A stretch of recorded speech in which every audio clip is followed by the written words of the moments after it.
Hello, travelers. Welcome to Life Between Flights, the podcast about small businesses, the travel industry, and all of the interruptions in between. I am your host, Cecily North-Rudo, certified travel advisor and owner of Traveling North Travel Agency.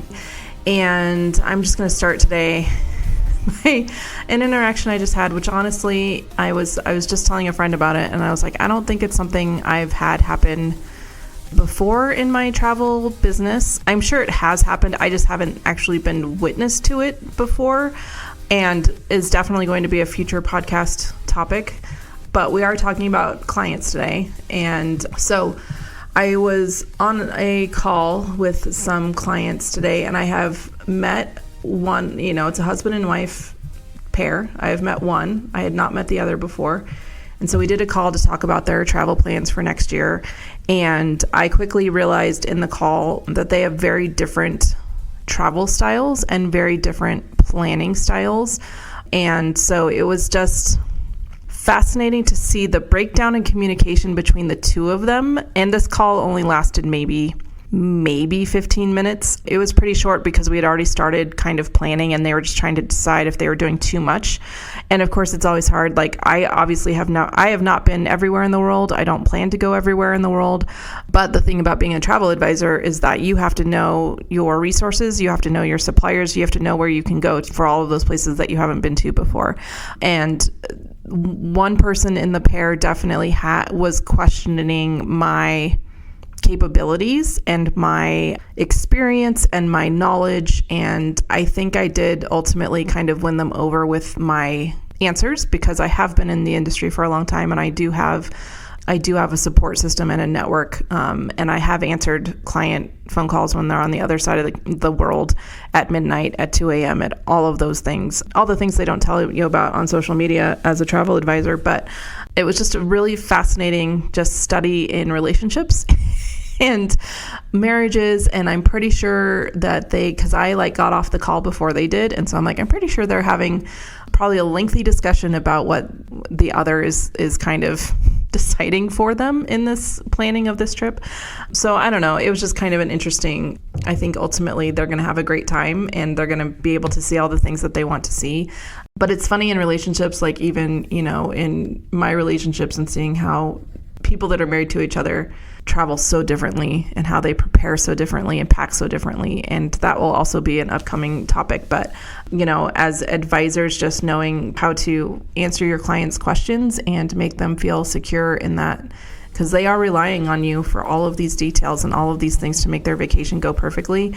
And especially when they haven't been to that area before, or they don't need to speak the language, that can cause a lot of anxiety, which I totally understand. So ultimately, I know that they are going to have a wonderful time, but we're going to make sure that they feel comfortable and safe where they're going, and that they don't, it's not off-putting to them because they don't speak the language. They shouldn't have to be able to travel. So anyway, it was just an interesting observation for the day.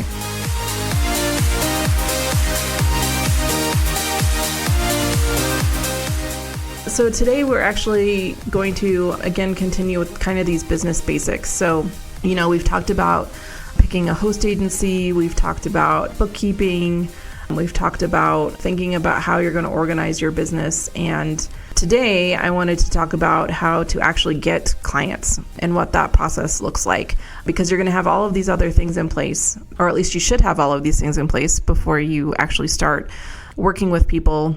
Because if you don't have processes in place, if you don't have some answers to questions before you get going, then it's just it's playing a lot of catch up the whole time, and it might not reflect so well on you, and clients may not want to come back to you if you're not organized and you don't really know what you're doing, or you don't have a plan, or you don't have processes in place beforehand. So we are at the point of, you've started your business, you have your books in order, you have your processes in order, maybe you already have your website or your social media up, you have your contacts going, and you have ways for people to reach out to you, for people to reach you and contact you for, booking appointments, or, starting down the path of working with you. So let's say that you're now ready. You've got your website and you're just waiting for that phone to ring. You're waiting for those phone calls. So the number one thing, and I will say we hear it all of the time in the travel industry, friends and family are the worst clients. And that is very true. I love working with my friends. Well, I should say I love working with my family. There are some friends that I absolutely adore working with because they understand that this is a business. And then I have friends that don't understand that this is my business and don't understand how passionate I am about it. They see it as a hobby. They see it as a sideline. They see it as a secondary thing that I do. And so we will talk a whole other episode about just how to not take things so personally. But before you ever get to that and get to the rejection, the number one thing is to start promoting yourself. And that is, when you're first starting out, absolutely reach out to friends and family and say, hey, I am starting a travel agency. You know that I have been doing, or I've been interested in X, Y, and Z for so long, and I've been doing it, let's take you're a Disney agent, for example, and say, I've been booking Disney for friends and family, we've done on this trip, I've gone on this trip, all of these things, and now I'm putting that into a business. And then you can start promoting that on social media. You can text your friends and family or email them, start setting up your email list now, and just tell them, I'm starting a travel agency. If you're looking to book something, please let me know. I would love to help. And especially if you've already completed some of those certifications or trainings that we've talked about in the professional development episode, that's another thing that's going to go really, really far and will show that you're serious about your business. It's not like you're just on Google just booking things. It's like you actually have these certifications and these trainings behind you. And the number one thing for me, I would say most of my business now is referrals. It's probably, I don't know, maybe 60-40, 60 being referrals, because I have amazing clients and they know that they've had a great time booking with me, and I try to make it as simple for them as possible. And so it's great when they refer me to other people. They tag me on Facebook posts, all those community posts and things like that. When people are looking for a travel advisor, they tag me in that. They refer me to people that they're talking to because they are out there networking as well, especially small business owners. So those referrals, regardless of your business, is going to be probably your number one way to attract new customers, because it's all going to be people that are referred to you by someone that obviously knows what you're doing and believes in what you're doing and think that you're great at it. I don't think, very rarely, unless it's kind of a weird, agreement of some kind, people aren't going to refer people that they wouldn't do business with themselves. And so those referrals are huge. And also you can set up a referral program. So for me, with my clients, let's say I have a client who's referred me to someone new. So if the new person reaches out to me and they pay my new client fee, which we'll talk about fees in a whole other episode, then the referring person gets a little gift card from me, like a $5 gift card from me. Now, when that person, of course, it can be, a long time until that person travels. But once the referral travels, then the person that referred me, I send them a little online gift card thing that they can use to say thank you again for the referral. They've traveled. Thank you so much. Thank you for the business. And so it's not a ton of money out of my pocket, but it definitely keeps not only this new client that you have in mind, but also the person that is thinking of you and referring you. They're also being reminded that you are in business and that you appreciate them. And you can set that up however you want to. There are plenty of different ways to do a referral program, but that one is a huge thing. And then also, of course, when you're sending out your either introductory proposal or you're, finalizing those plans with clients, you could reach out and you always want to ask them, like, hey, is there anybody that wants to travel with you? Or would you like to make this into a group? Or, is there more people that you think that would enjoy this kind of trip? Please share my information. Please share, what we're doing, because that can lead to more referrals as well. And then, of course, when they come back, when you send your welcome home email as part of your process, not only are you going to be asking for reviews, but you should also be asking for referrals and just say, thank you so much for the business. I would love it if you would share my information with other people if you had a really great time, and hopefully they have. So another thing, which we will talk on many episodes about, but it's networking. So when I first started my travel business years and years and years ago, I did not network. I really thought people would just come out of the woodwork to work with me. Like if they heard I was a travel agent, that was going to be enough for them to come to me and book business with me. And that's why my business didn't get off the ground for the first 2 years. It was like I just was not putting the effort in and sharing enough about what I did and making people aware that I was around and that this was what I was doing, I was sharing it on social media. And I did have a few friends that were Disney fans that would book stuff with me. And I had, family booking stuff with me, but I really didn't get out of my own little bubble from that. And so coming back into it and really making my business into a business, networking became huge for me. And when I was working in a different town and I was working full time, and that job was not flexible. It was very much a desk job. Like you had to be there from 9 a.m. to 5 p.m. or, whatever the hours were. But it was very different than what my schedule is like now, where I have a little bit more flexibility. And so I did join a chamber, but I couldn't go to any of the networking events. I couldn't go to their lunches. I couldn't go to any of the things that they offered because I was in a 9-to-5 job where I couldn't leave my desk. And so now, I'm part of several networking groups, and it takes a minute. It takes a minute to, find the vibe within the group, find the people that you really gel with. But once you have them and once you kind of win over one or two, it just kind of, it's exciting for you because you're building your business, but it's also exciting for them because they know you, they know your business, they know your passion because they're hearing you speak about it, every week or every 2 weeks or whatever. But they also get to see, you get to talk about your business. You get to talk about your specials and your deals and your cruise groups and all of the things, or your specialties, your niches. You get to highlight all of that stuff in networking groups. And you obviously don't have to join networking groups. There's plenty of free events out there where you don't have to pay anything. You just show up and you can network with other people. But the networking side of it is definitely, it's so huge. And that was the thing that really changed my business when I joined. Once I moved to where I am now and joined the chamber here, I was like, well, this time around, I have a little more flexibility in my schedule. Their meetings were early in the morning, like before my normal work day. And they used to do a breakfast networking thing. So it'd be early in the morning for people before their day gets started, and you just meet people. And literally, I walked into this thing. I was one of the first people in the room. I had just joined. I think I literally paid for my membership the week before, and I was like, I'm going to make it count this time. I'm spending money on this for my business. I need to make it worth it. And I walked in and introduced myself to the first person that I saw. And he is now a client of mine. He is a huge cheerleader of mine. He invited me to come to his networking group, which meets early in the morning, which was great for my schedule. And now every 2 weeks when we meet, I can look around the room and say most of the people in that room are now clients of mine. And some of them are huge cheerleaders of mine.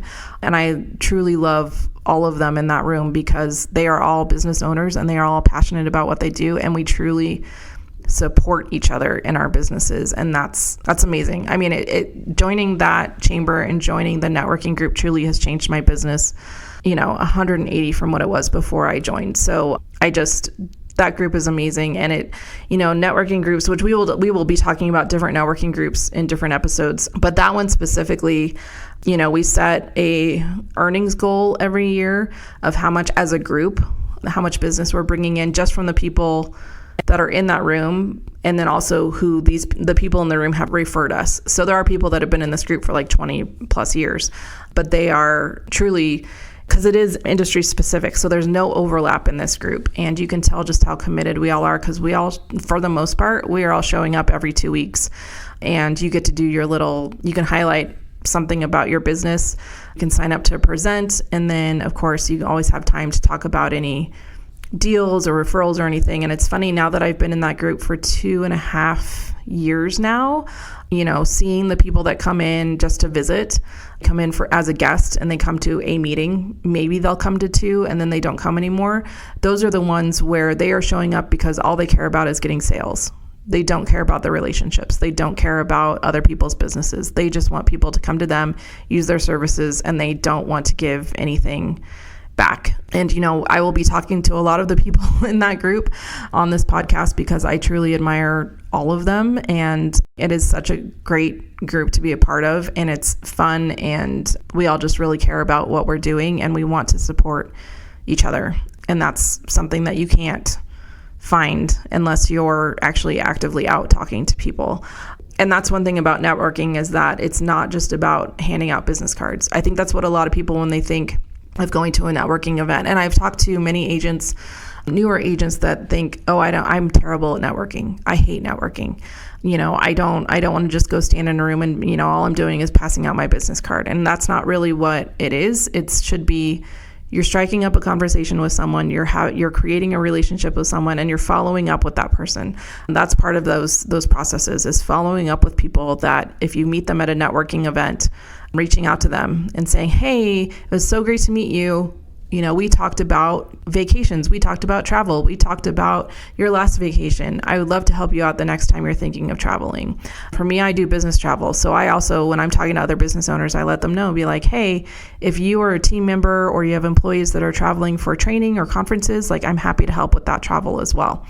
There's all kinds of things, networking with the wine clubs or the book clubs or, the wine bar owners or brewery owners or, your church groups or anything like that. There's tons of ways to network. So anyway, I think we're going to talk a lot about networking in other episodes, so I will move on from that. One thing too is that if you're getting started and if you're offering services or products, can certainly offer discounts or incentives for new customers. You will see that all the time when you're shopping online. If it sees that you have never been to that website before, you're going to see that pop up that says, hey, give us your email address or your phone number, and you can get 15% off your first order or more. Sometimes they're kind of ridiculous, but it's a really great way to get people to come to your site and at least check out what you're offering. And truly, those offers and discounts and all of those things can be whatever you make it. It doesn't have to be anything super specific as far as like pricing. I know agents that will offer onboard credit, or they will offer something, especially if they don't charge a fee, they will offer something. For my cruising clients, I always offer onboard credit to them as well, but you can always be offering something. And even if you have group space on a cruise, whatever those amenities are, you can offer that as well. Or if you have a group going to an all-inclusive and you can offer a room upgrade or something like that, all of those things that will, kind of entice them to continue to look at your product and come back to you. Another thing, and this has been another huge thing for my business, is really working on your website or hiring someone to work on your website and working on SEO. I've always done my website myself, and I had in the past, many, many, many years ago, had been running websites for a couple different nonprofits, and I was like, oh, I've done it before. I can keep doing it. It's fine. It's for my own, and I really like having a very, very customized website. But I realized just in the past year or so, I, didn't want to do it anymore, and two, just don't have the skills anymore. Things have changed so much with websites and so much more, so it's just dynamic and all of the different things you can do with the website. So I hired someone who's an expert in SEO and all of that. And, my web person, he can really look at my site and tell me all the things that are working, the things that aren't working. He updates things for me at the drop of a hat. Like today, I literally had him change a link on my website and it was done in a matter of minutes. Like all of those things where I just have thoughts and I can email him or text him and be like, hey, I have a question, and he'll jump on the phone immediately and want to talk about it. So, it's nice to have someone who's also a small business owner that understands that and is responsive, but also able to give suggestions. And I love my website now. It's so different than it was before. I sing his praises all the time, and I will link to Nanopulse.Digital in the show notes, because my website and getting people to find me, new clients to find me, just by working with him, I've gotten several new inquiries and new clients coming and finding me on my website, finding me through my Google reviews, all of that stuff, and it's all because I had an expert actually looking at my website. Another one is to partner with complementary businesses. And so, and that's why I always offer business travel coordination for entrepreneurs, small business owners, consultants, the people that are traveling all of the time, that are either presenting or they're working with clients or they're traveling in some way. I always offer to small businesses that's a huge part of what I do, in addition to planning retreats and planning getaways and planning incentive travel. So if they have clients or employees who have done something really great for the year and they want to send them on a trip, we can coordinate that as well. There's just so many things with that, but also and also partnering with things like Babyquip or travel protection, just all of those things that all kind of go under that. Also getting like discounts at the parking garages at the airport. Like there's all kinds of things that are kind of complementary where you can either be offering discounts to your clients who book with them or you're earning commission on the other side of it. So there's all kinds of things. There's all kinds of other businesses that you can reach out to in the travel industry, but also I want to be working with other small businesses. Obviously, I'm happy to promote small businesses because we are all out there trying our best.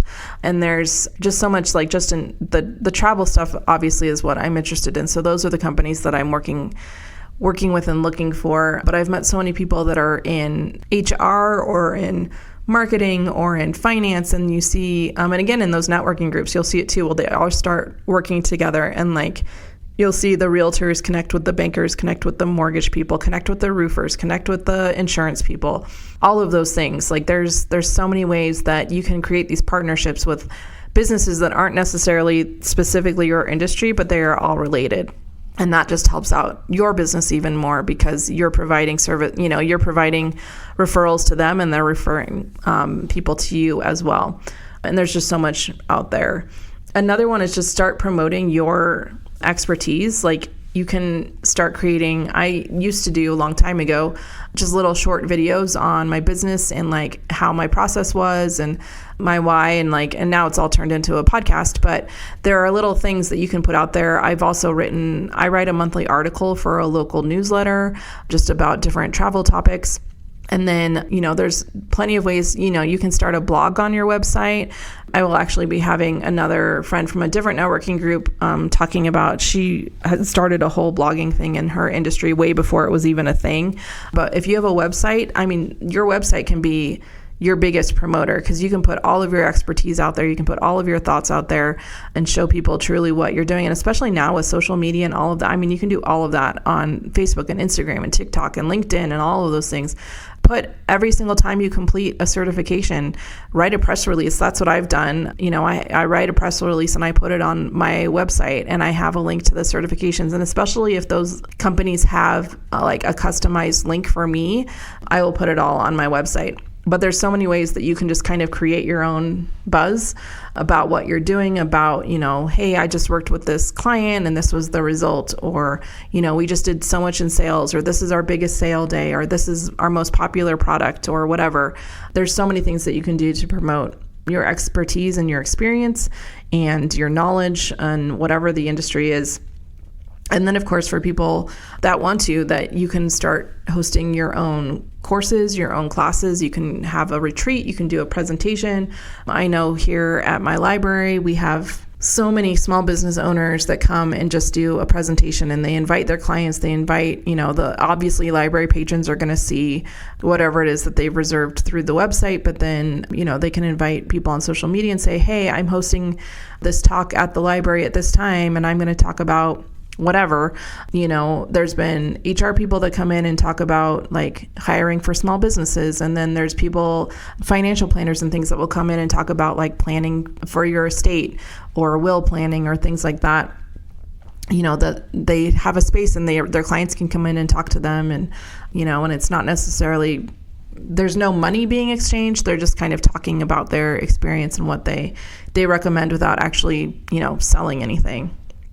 Another thing is actually to get your online reviews going and absolutely share them and put those on social media, put them on your website. With my host agency, we are part of Travel Leaders. Travel Leaders is our consortium. And then with Travel Leaders, there's a thing called Agent Profiler, which if people are looking for a travel agent, it'll pop up Disney World travel agents. This website's going to come up, and then depending on where you are, based on your reviews and how much you filled out your profile and your experiences and all of that, it will pop up and you can narrow it down by location or, other expertise or whatever. And that one's been huge. So I do have a lot of reviews on there, but since I've now, and also talking with my website person, he's like, you really need to start getting Google reviews because that's what most people are looking for. And so that's where I direct all of my clients to then write a review on the Google reviews, which is so fun. And it's great to hear from clients when they come back from a trip and they say wonderful things, hopefully. And it's great to have all of that out there because then I can share it on my website. I can share it on my social media. They can share it if they want to promote, my business, which is always appreciated. But you can absolutely use all of those reviews to your advantage and multiple different ways, and you can reshare those later and, have like your Thursday throwback or whatever and be like, hey, I remember when I helped my client do this, and look at them now, or whatever. Or, I just throwing back to when my clients traveled to Australia, and now I'm working on a new trip for new clients who want to go to Australia next year, like whatever it is. Continue to share those reviews. I try to put them in multiple places when I can. And then also, of course, if you're going to be, if you have some funds, and you can also find free events too, but sponsoring an event, sponsoring a table, or we have a whole host of like 5Ks and different events in our town, in the county, where they're always looking for vendors. They're always looking for people to come and advertise their business and help support whatever the organization is. I've sponsored everything from a ducky derby to the high school football team, the high school cheerleading team. I've sponsored a senior day where it was like a whole bunch of different organizations coming to help support seniors. I've done all kinds of things.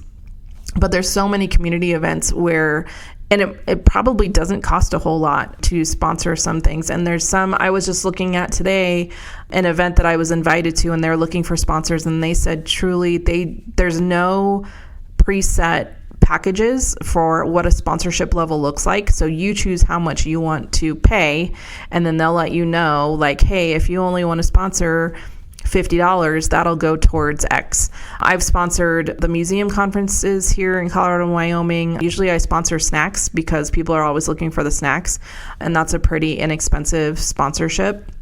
I'm also part of their like annual membership, which is also as a corporate sponsor, because it's truly not a ton of money, and it gets my name out there for people in the tourism industry.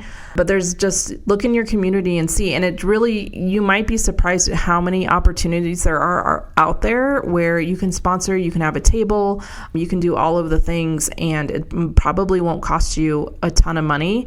It is obviously going to take up your time, but especially if you're a sponsor, like I've done a couple different things at conferences and different events where I've sponsored a certain level, and then I get a table for free. So I just get to come and share all of my stuff because I sponsored something else. So, think about that too. There truly are so many free events. And also the one thing to consider is what kind of return you're going to get on it. We have a huge event here in my hometown every single year. I think this year they were estimating about 50,000 people were going to be there. And I really did consider sponsoring it, but it's an event where people aren't necessarily, you're not getting really good one-on-one connections with people. They're literally just seeing your logo and moving on. They're not going to see your logo again.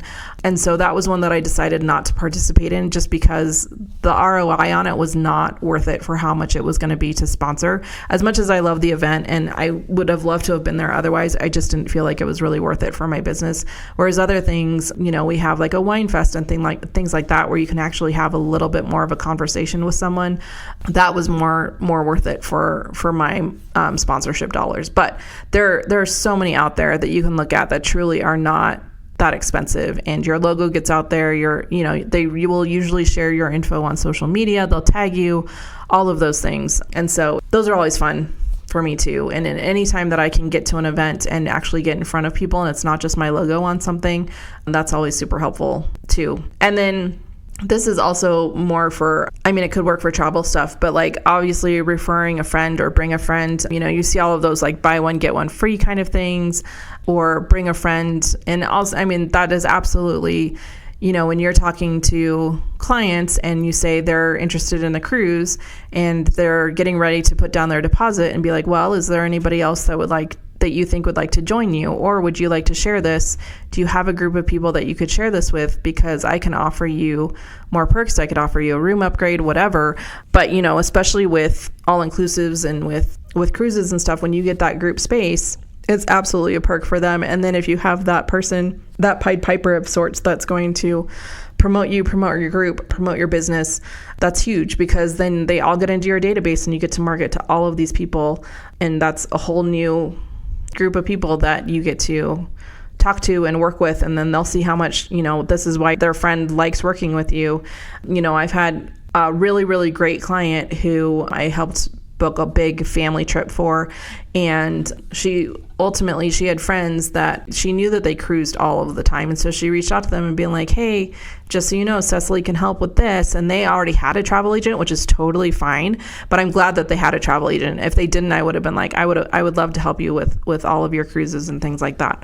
But it absolutely is like, for your business, anytime that, if you're already working with someone, it's much easier to be working with someone that they know as well, and something that you can easily duplicate. Like your itineraries are the same, especially with, those group cruises and those all-inclusives. When those itineraries are the exact same and all you're doing is changing a confirmation number and some names, that makes it so much easier.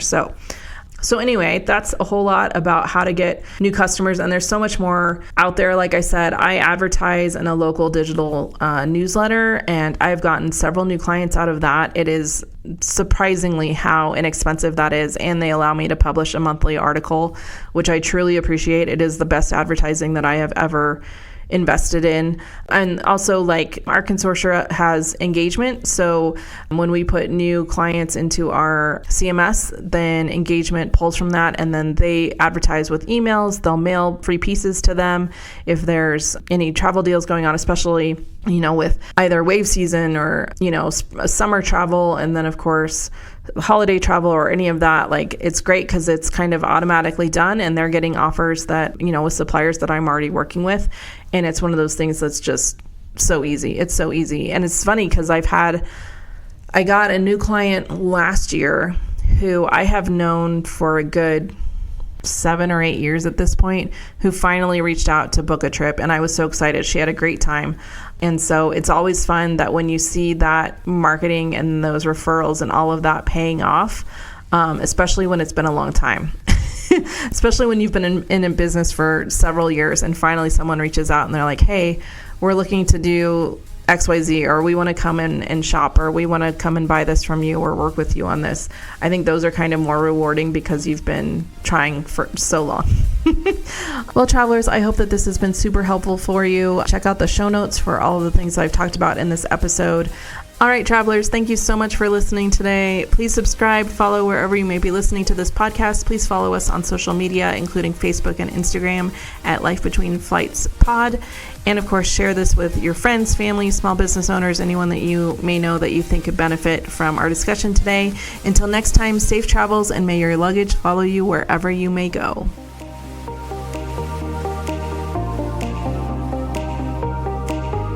Today's episode of Life Between Flights was sponsored by me, Traveling North, produced by me and edited by Nomad Creations. Please check out the show notes for referral links, discount codes, and more resources that I've talked about in this episode. You can also follow along on our social media on Facebook and Instagram at Life Between Flights Pod. If you want help planning your next adventure, you can always check me out at travelingnorthagency.com. If you have any questions, ideas, or would like to sponsor this podcast, you can email us at lifebetweenflightspod@gmail.com.